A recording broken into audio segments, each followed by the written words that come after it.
I'm speaking because after 2 years of being frankly irritating about how he had some kind of immunity against COVID, my husband has finally succumbed.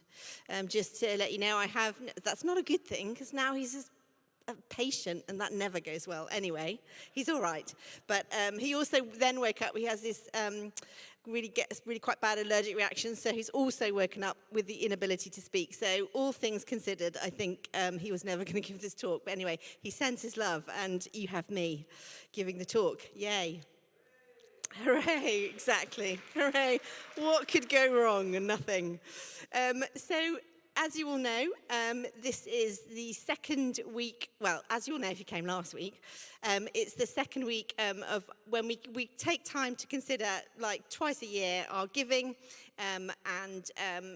so gift days for St Mary's. Now, obviously, there are no practical implications for anyone who's visiting us unless you put like some money on the Cheltenham Gold Cup and actually bet on that amazing jockey and got tons of money, in which case you can. But there is no obligation if you're visiting us.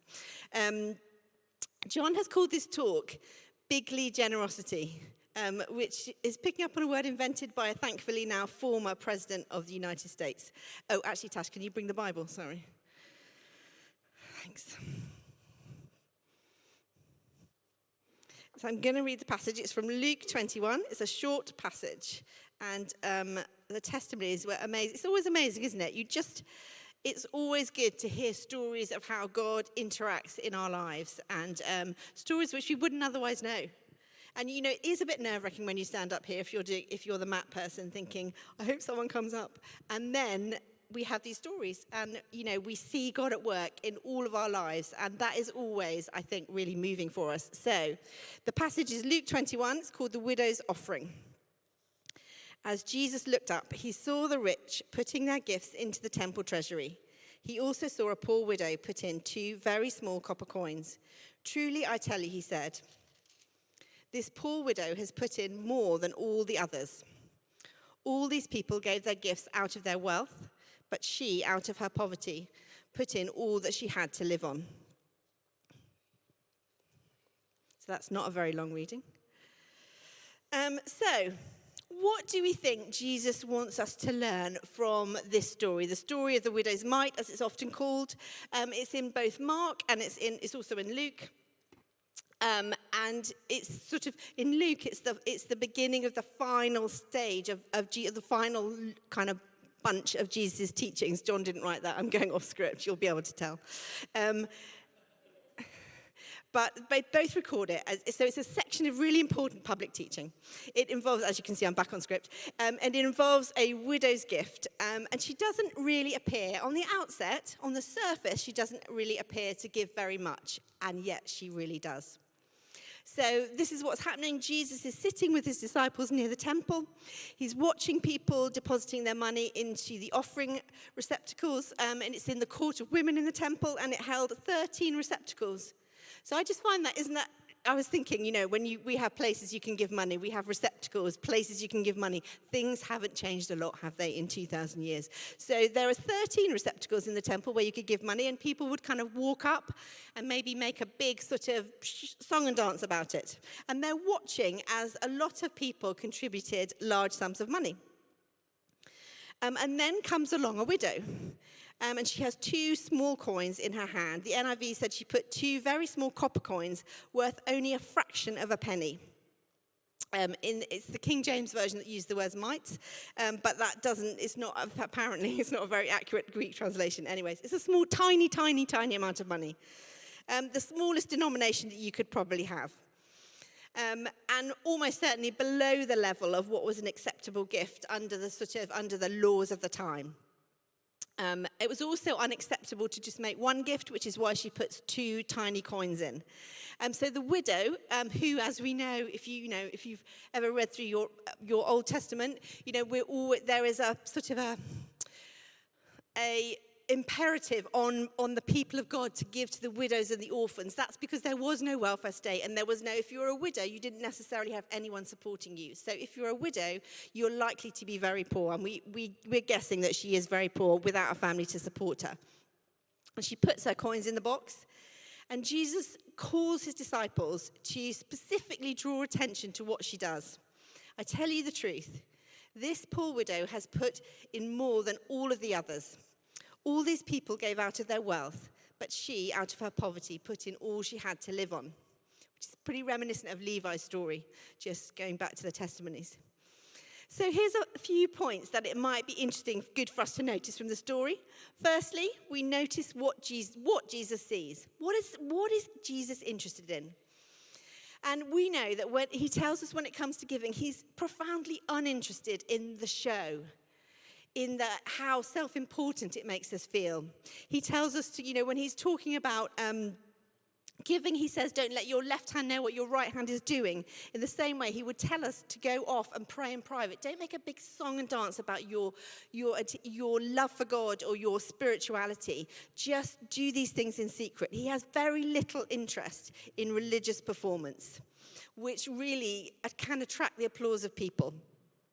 The bigly gifts in the temple were surely seen by people. They would have been noted. And the disciples had almost certainly noted them. But Jesus saw what no one else did. He saw the desire of a poor widow to give despite her circumstances. Jesus always sees to the heart of the matter. It's this kind of giving that was worthy of appreciation. This kind of act the disciples should take note of. In fact, the incident is indicative of how God sees things in general. In what appears to us to be quite a topsy-turvy, wrong way up kind of a way, the last should be first, the first should be last, blessed are those who mourn, blessed are the poor kind of a way. All of which kind of goes against the grain of our nature. The other gifts in the treasury that day made a lot of noise as they kind of slot machined their way in and everyone was noticing. Bolstering reputation maybe for generosity or kindness or significance. But the unseen, religiously inadequate gift of the widow was noted in heaven. The second thing that is significant that comes out of this passage is God does funky maths, as John calls it. And John would like me to say that he also, in this sense, follows God because John also has the capacity to do funky maths, which is very true. And this is how a mathematical conversation would go on in our house if we're doing a budget or something. Firstly, John will say, sit down, which I never want to do because that means we're here for a while. So I'm like, okay, so I pull up a chair. And then he just does his version of maths, which honestly bears very little relation to any mathematical anything that anyone could ever work out. And I go, what? And he goes, no.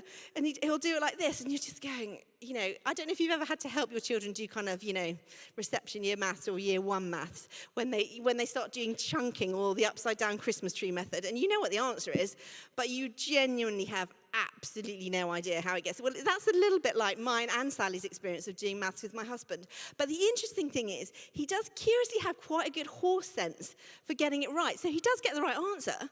It's just genuinely, there is no rhyme or reason or mathematical whatever into how he kind of gets there.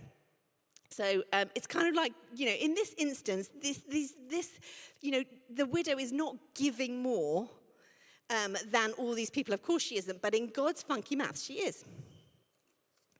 It didn't even amount to even 1 penny according to a normal calculation, but according to God, Jesus says she's given more than anyone else that day.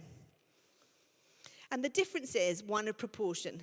The rich gave large sums, but they still retained their fortunes. The widow put in all she had to live on. Hers was a true sacrifice. The giving of the wealthy was easy for them. Which kind of raises the question, is it only the giving that puts all our financial well-being in jeopardy that counts? And we would say absolutely not.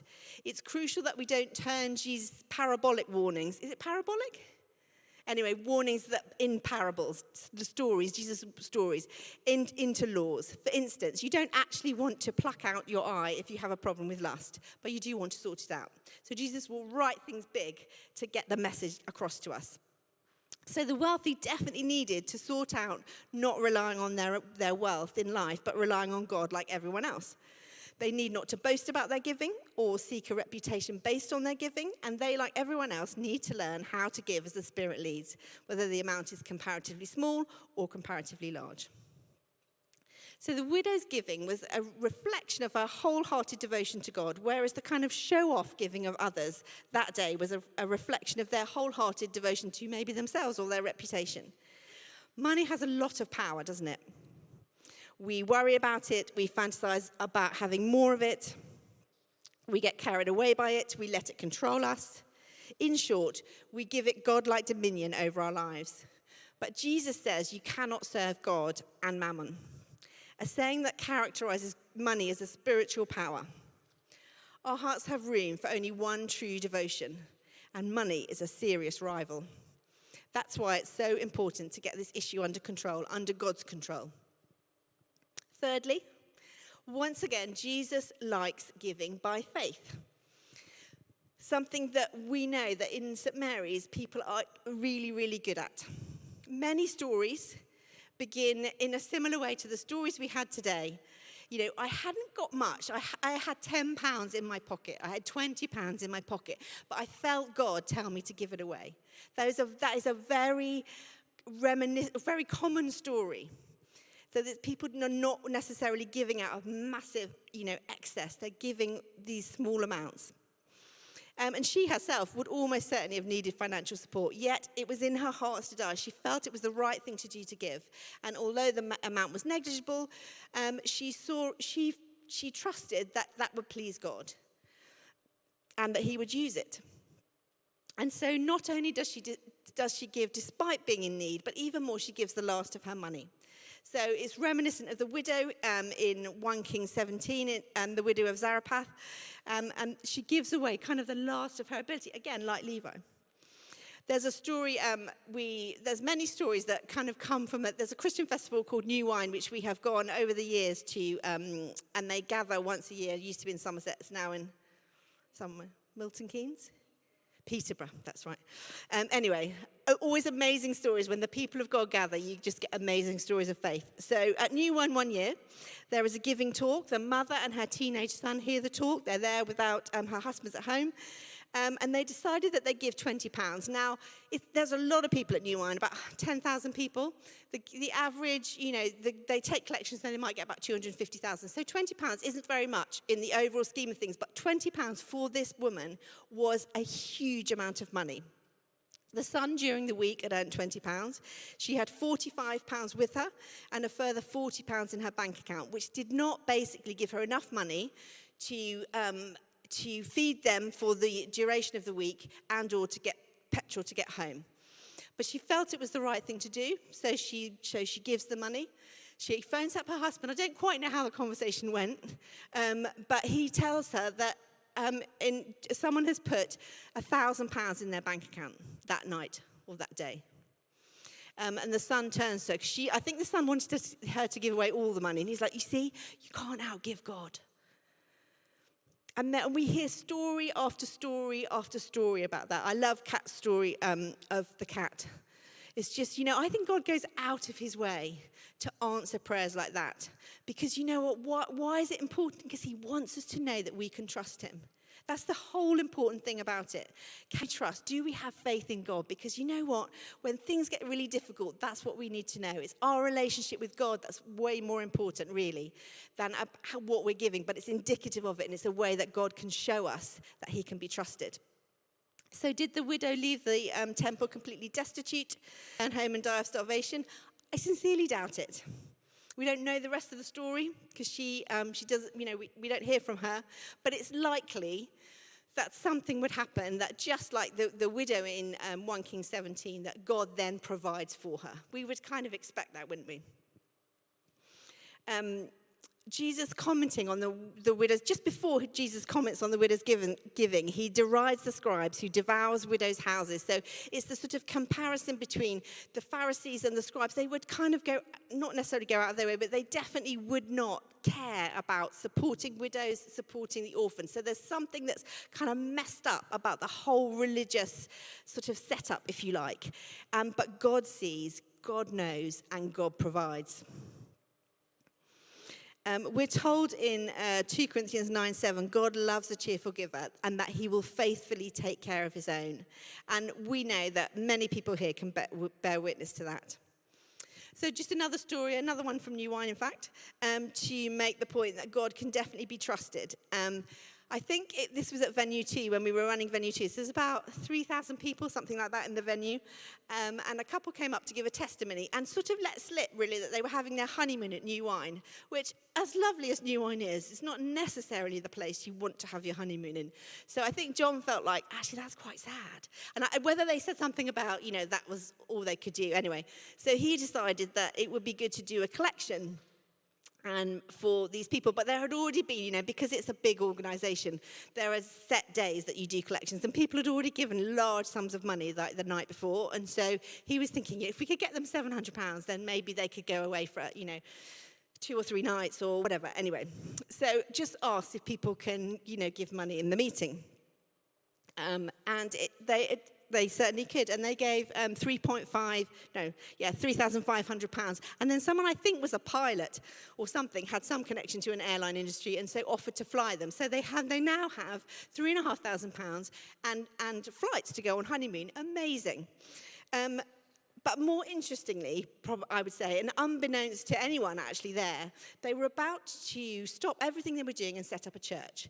And they'd been burgled before their wedding, and everything had been taken. So they had, all their presents had been taken, they even lost their wedding rings. And so I guess in that moment of the collection, the people of God stand up and provide for them. It's an incredible story, which I'm sure that they will tell their whole lives. We decided to do this thing, we stepped out in faith, then something comes against us, which seems to be absolutely undermining everything we're doing. And you know what? God was faithful and God provided. And that's the bit that we remember. We remember stories of God's faithfulness, and they sustain us. So God is faithful. Don't be afraid of giving. So if we give to St. Mary's, what are we giving to? Well, now we got some little funky PowerPoints. It's about 48% comes through renting out the building, and the rest of the money comes through regular giving, for standing orders, gift days like this, and rather importantly, gift aid as well, which is we get sort of 25% back from tax because we're a charity, so that's money for nothing. Thank you, Matt. Both Matt's doing the evening talk, I'm doing the morning talk, and you can see who's better prepared. That is the essence of us. Okay, so that is where our income comes from. Slide 2, is slide 2 going to come up? This is what we spend it on. So 30% support maintenance, 18% Sunday worship. You're welcome. We give about 14% away. We pay a common fund into the Church of England, which kind of supports the overall work and pays general salaries, and pastoral and community is 25%. So kind of in essence, we pay the staff team, we cover our running costs, and we give to other Christians and other organisations. And quite often when we're doing giving talks, we do kind of snapshots of things going on in the church, and many of you will know some of these things, but some of you don't. So it's nice again to hear stories of what God is doing. And the thing that I'm just going to highlight today is the life course, which many of you will have heard about, which is essentially the way we preach the gospel in the church.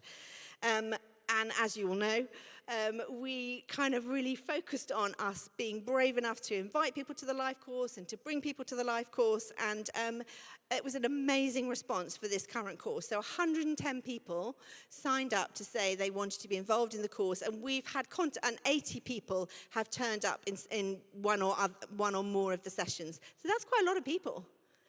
That is a really good that is a really good response. And that means we've been preaching the gospel to people who might never have heard it before. And so you always get a mix of people. You get people who've kind of grown up with some kind of faith, but maybe have gone away. You've got people who've joined St. Mary's and you want to find out what the church is like. And you get people whose friends have invited them who genuinely have no idea of one end of it from the other, who are just interested to ask their questions. The life course day is this Saturday, so do pray for that if you have space in your prayer diaries. And John emailed out to the current course to ask them about their impressions of doing the course. So I'm going to read out some of the things they said. I've really enjoyed coming to the life course this year. It's helped me connect with more people at St. Mary's and get a better understanding of the values of the church. It's been a safe place where I've been able to challenge my thinking and start to figure out what I believe to be God's truth versus what I've been brought up believing to be true just because I've learned it from other people. different person. I won't do a different voice because that just won't go well. I was invited to the life course at a point in my life when I felt lost, but was unsure of what was missing. Having space to question and ponder each week has been invaluable. I have gained new friends, and I can say now that I feel I'm on the right track for knowing who God really is. Someone else? I found the course to be an incredible opportunity to meet and engage with people who are contemplating the same questions as me about life and faith. It has been so helpful to discuss these important topics and hear the different perspectives and experiences of other members of my group, from which I've built some amazing friendships. The course looks at Christianity through a lens relevant to our world today, and it gives me hope and excitement for my walk with God. Someone else? I am thoroughly enjoying the course. The talks provide a fantastic springboard to consider the philosophical, theological, and experiential basis of faith in Jesus. We have bonded together as a group, and this has helped me forge new friendships and even feel more integrated in the life of the church. Second to last one. Without the life course, I would not have known the love of God as I do today. Without that space to challenge and be challenged in a place of safety and comfort where I could untangle my grievances and open my mind and heart, I would not be the person I am today. For me, the course is at the core of what we do at St. Mary's. To listen to those who've been hurt, who have questions, who want answers, is the greatest opportunity we get to share with others the love that Jesus has for them. Finally, people loved hearing about the miracles and were left with a taste for more and hungry to experience this afresh. Someone in my group said, "It feels like there's something special in the atmosphere at St. Mary's at the moment, and it's a privilege to be around." So that's just a taster of what's kind of going on in those sessions. So almost all the income of the church comes from the people of the church and not from the Church of England. So these gift days are really important to us. And I guess they have three specific purposes. One, we're encouraging people to give a one-off gift as God directs. We're budgeting to receive 30,000. Two, to ask you if you can set up regular giving, which is, as you'll know, by far the most effective way. Well, you might not know, but if you ever worked in a church or a charity, it's the most effective way to kind of plan your expenditure and know what's kind of going on. So it's a huge help to us. And one of our challenges as a church has been that over COVID, by people losing jobs, by people leaving London, by everything kind of getting shifted around, we lost about 60,000 in regular giving. And John wrote a couple of months ago to some of the givers and regular people in the church, and amazingly, and asked if they could sort of maybe look at their giving or start giving on a regular basis. And as a result of that, people have pledged or have started giving 33,000 a year, which obviously has gone some way to plug that gap, which is amazing. Because you know what? This is not an easy time to be thinking about giving, is it? In terms of, gas price, all the things that we know are out there. So people have responded, and people in St. Mary's always respond with incredible generosity. So if you're one of those people, we want to thank you so much for that. But we're also obviously wanting to then see if we can fully bridge that gap. And finally, to just look at regular giving. Are we kind of giving the right amount for, the income that we've got? Okay, so there will be another thing that will come up above me. This is different ways that we can give. So you can make a one-off gift or set up regular giving via the online banking. To make things easier, the account details are on the gift aid forms, which, yes, you can also, we can also receive gifts by debit or credit card. There's almost 13 receptacles in the same way that you can give to St. Mary's. And you can also do this via the website. It's very quick and easy and safe to set up regular giving this way or to do a one-off gift. You can agree to gift aid all gifts, please do, because if you gift aid, you'll have heard this before, but we get 25 pence for every £1 that you give, which is just free money. Who doesn't want to get that? Well, not free money for you, free money for us. And so the government basically they give 25p in the pound to people who are taxpayers. So please do also sign the gift aid declaration so that we can claim that money back, because if you don't sign it, we can't claim it back. And whatever you're planning to do, I would be grateful if you could take a moment to tell us using that form which I just held up. And that, again, simply helps us with our planning. You're free to pledge as well. So if you know that you're getting some money coming in or you feel like this is the right amount to pledge, then please do that so you don't have to, pay it all today. But if you have a sort of an expectation of what you might give, if you can put that as a pledge, that's brilliant. And then we're going to put the completed forms in the collection bag if you have any questions, Sally, who is standing there at the back, will answer questions. So if there's anything about you want to know about how we spend our money, how we get our money, etc., we try and be as accountable and as transparent as possible. So she'd be very happy to answer any questions. All checks payable to St Mary's. And I think as I was praying about this talk, I think it's the thing of faith. I think we need to know the reason we give, the reason we are called to give, and then God then steps in a miraculous way is because it builds our faith. It builds the faith of the giver, and it builds the faith of the receiver, so that we know that at key times in our lives, we know that we can turn to God. So that was the sense I had in terms of faith. But as in all things, it is to the Spirit of God will tell us. So we're just going to pray now. I'm going to pray for us all, that God would speak to us. There is no guilting, there is no obligation. We trust that God has the capacity to speak to us. Father God, thank you that you love each and every one of us. That you see into the heart of each and every one of us. Thank you that you are not distracted by outward show. And that the gaze of heaven is on your people. And it is a kindly gaze. It's not a interrogation, but you know us and you love us.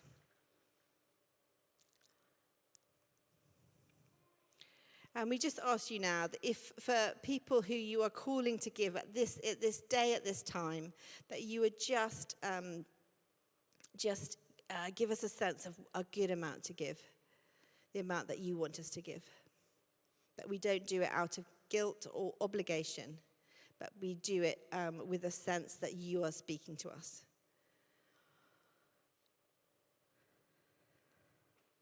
And Lord, we trust you to provide.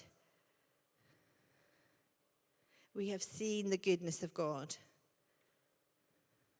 And in this building, we have seen time and time and time again the goodness of God and the generosity of God and the faithfulness of God. Amen.